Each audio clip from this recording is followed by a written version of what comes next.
નક શું કરે છો ફોનમાં? હું મમ્મીને ફોન કરું છું. કર.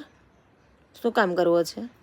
કેમ કે તને આ પટ્ટો બંધાવવો પડ્યો ને એની લીધે. પણ મને તો પાટો બંધાવવો પડ્યો, પણ તારે ફોન શું કામ કરવો છે? મામીનો બદલો લેવા. લે તો હાલ, તો હું જોઉં તું કેવી રીતે મામીનો બદલો લેશ. હાલો. બોલ. તમે કેમ મમ્મીને ભટકાડા? ભટકાડા નથી તો હામી થોડુંક એક્સિડન્ટ થઈ ગયું. ભલે જે છુઆ ઈ હાલશે, પણ તમે મમ્મીને હાજરી કરવા આવજો.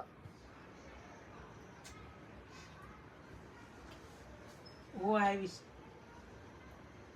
અત્યારે જ આવજો. ઓ એક પણ મોડું ન જોવે. ઓ 9 વાગે પોગી જવા પડે. કનક ના ઉપર થઈ ગયું બેટા. તો હવે પોગી જાવ. જે થયું એ જવા દે ને. મામીને શું કામ બિચારાને એવું કરે છો? મમ્મી તને વગાડ્યું છે ને હું કેમ તારું દુઃખ ફાડી શકું? એ વાત એ સાચી તારી, પણ હવે થઈ ગયું એ થઈ ગયું. વાગી ગયું તો વાગી ગયું. મામીનો થોડો વાંક હતો. એ મામીનો નાય, એ તારો નતો, એ તો મામીનો હતો. પણ મામીને ન દેખાણું. પણ ભલે જ ન દેખાણું, એને ચશ્મા લઈ લેવા જોવે ને મામીને. લઈ લેશે હવે. હવે શું કરશું એ કે? હવે હવે જો મારાથી કામ નહીં થાય. હાલશે. ફોન કરીને બોલાવી લો. હા, બોલાવી લે. હાલો. બોલો. હાલો, કામ કરવા આવો અહીંયા. હું નહીં આવું. હેના નહીં આવો? મને વાગ્યું છે. ભલે વાગ્યું, તમારે લોહી માર્યું હશે ને? હા આ મમ્મીને આખો પાટો બંધાવવો પડ્યો. તે ભલે બંધાવવો પડ્યો, તું છોડ દે ને તો કરી નાખજે કામ.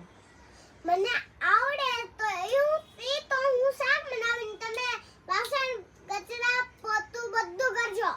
હું કાંઈ નથી કરવાની, તું છોડ દે ને. હે એને નહીં કરો. તું છોડ દે ને, તારે કરી નાખવાનું બધું. હું શું ભલે, પણ તમારે આવું એટલે આવવું પડશે. હું નહીં આવું, મને વાગ્યું છે. તું કરી નાખજે કામ બધું. અત્યારે તમારે ઘરે આવું કે ન્યા આવીને વેણું ને હાવણી લઈ લો. મામીને એવું થોડું કહેવાય બેટા, મામી કહેવાય. મામીને ખાલી એટલું કહી દે, મામી ગાડી ચલાવવામાં ધ્યાન રાખજો. હવે ચલાવવામાં ધ્યાન રાખજો ને કે તમને ધોકે નાખી માં મમ્મી જેમ. મમ્મીને જેમ વાગ્યું છે ને એમ તમને ધોકા નાખી. મમ્મીને જેટલું વાગ્યું છે ને એમ કરતા ડબલ વાગાડી. તે હવે હું તાર મમ્મી નારે નહીં જાઉં, તું જાજે તાર મમ્મી નારે. હો સારું તો મૂક ફોન. મૂકો તમે.